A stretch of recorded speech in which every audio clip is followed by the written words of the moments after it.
मीनाक्षी की उम्र महज 26 साल की है। जब इसकी शादी हुई तब इसकी उम्र मात्र 24 साल की थी।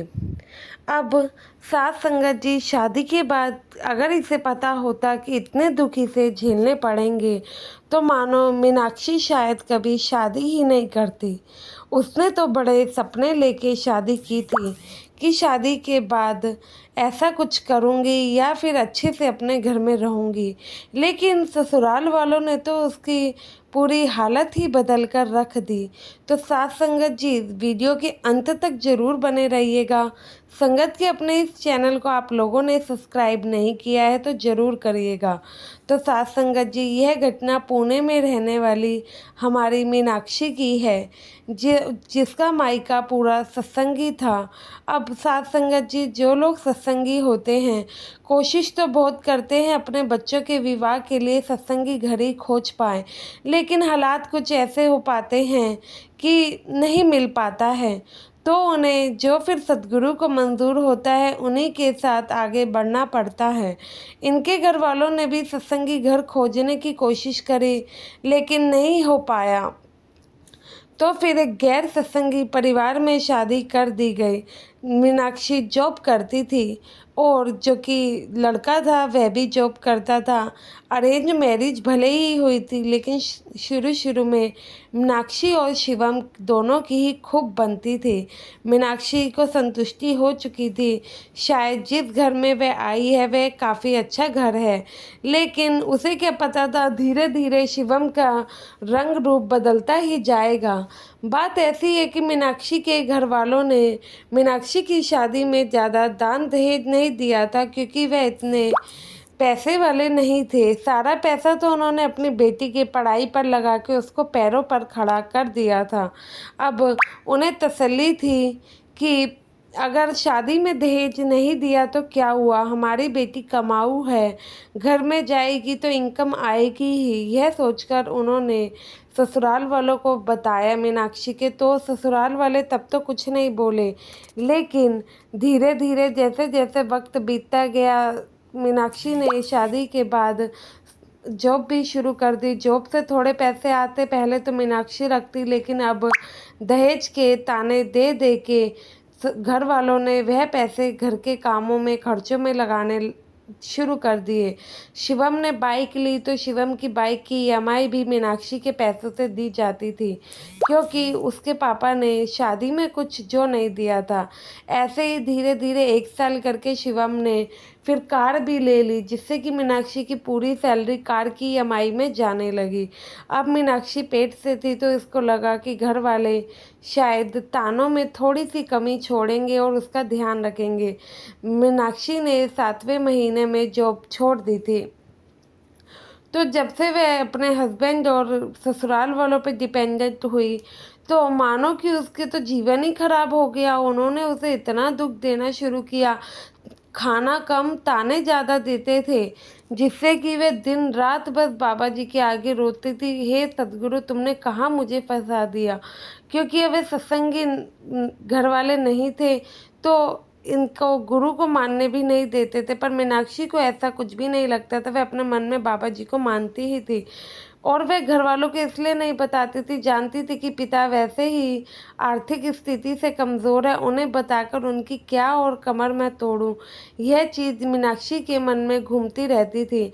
जैसे तैसे रो धो के डिलीवरी भी हुई। डिलीवरी के बाद भी उन लोगों ने बिल्कुल भी मीनाक्षी का ध्यान नहीं रखा। अब डिलीवरी को भी 6 महीने हो चुके थे। अब एक दिन घर में लड़ाई हो रही थी तो शिवम आता है मीनाक्षी के पास, उसे उल्टा सीधा सुनाकर चाटा मारकर चला जाता है। फिर थोड़ी देर बाद उसकी माँ ऐलान करती है कि इसे घर भेज दो, जब तक इसके पापा 10 लाख रुपए और तुम्हें एक नई गाड़ी अपनी बहन की शादी के लिए ना दिलवा दे, तब तक हम इसे वापस नहीं लाएंगे।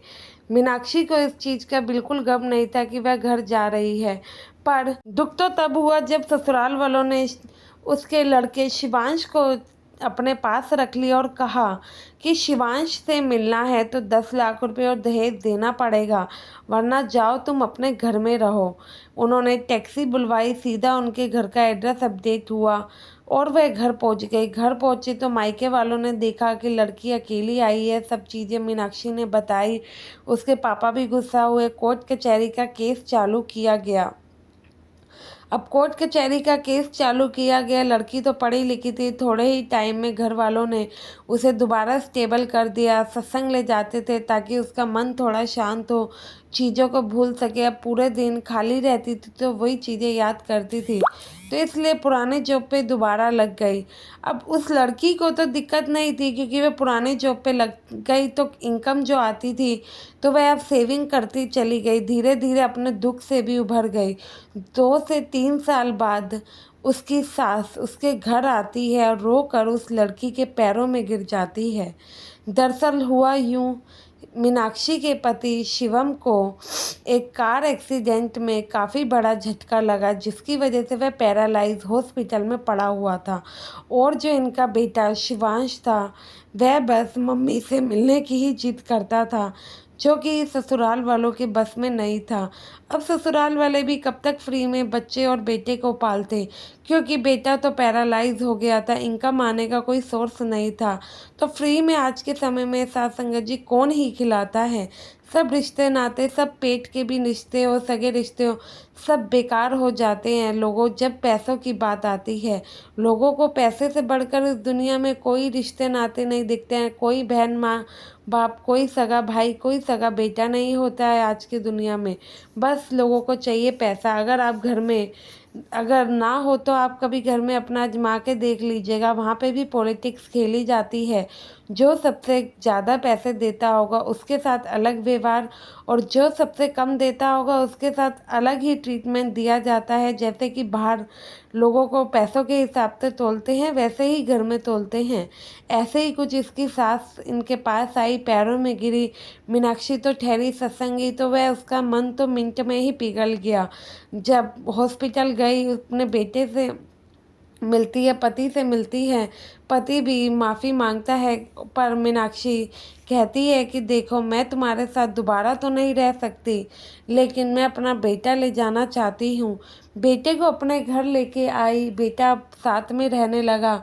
अब मीनाक्षी कमाती ही थी तो बेटे को अच्छे स्कूल में भी एडमिशन करा दिया गया। इसके बाद धीरे धीरे बेटा भी कहता है कि मम्मी क्यों ना हम पापा के साथ अलग दुनिया बसाएं। जब 5 साल का बेटा हो गया, मीनाक्षी ने शिवम को दोबारा फ़ोन किया और सारी बातें समझाई। अब मीनाक्षी शिवम और शिवांश एक अलग दुनिया बसा चुके हैं, अलग से खुशहाली से रहते हैं। शिवांश जो कि पैरालाइज हो गया था, धीरे धीरे उसको बाबा जी की ओर उसने लगा के रिकवरी की तरफ लगाया। डेली बाबा जी को प्रसाद उसे खिलाती थी और बाबा जी से सिमरन यही करती थी कि इसको जल्दी से ठीक कर दो। अब शिवम की हालत पहले जैसी तो नहीं है, लेकिन हाँ, वो पैरालाइज नहीं है, थोड़ा सा चल फिर सकता है। तो साथ संगत जी, इस प्रकार बाबा जी ने अपने इस बेटी की पूरी कहानी को बदल के रख दिया। जिसके साथ सद्गुरु होते हैं उनका कोई बुरा कर ही नहीं सकता है। एक पल के लिए मानो आज तुम उनका बुरा कर रहे हो, लेकिन जब बाबा जी अपनी करनी पे आते हैं ना, तुम फिर उसका कोई मुकाबला नहीं कर पाओगे, क्योंकि तुम्हें अपने कर्म तो भुगतने ही पड़ेंगे। तुम्हारे बुरे कर्मों से तुम्हें भला कौन बचाएगा। सत्संगियों के साथ तो बाबा जी हमेशा खड़े ही हैं, उनके साथ तो कभी बुरा हो ही नहीं सकता। आशा है ये वीडियो आप लोगों को पसंद आई होगी। वीडियो अच्छी लगी है तो लाइक और कमेंट में राधा स्वामी जरूर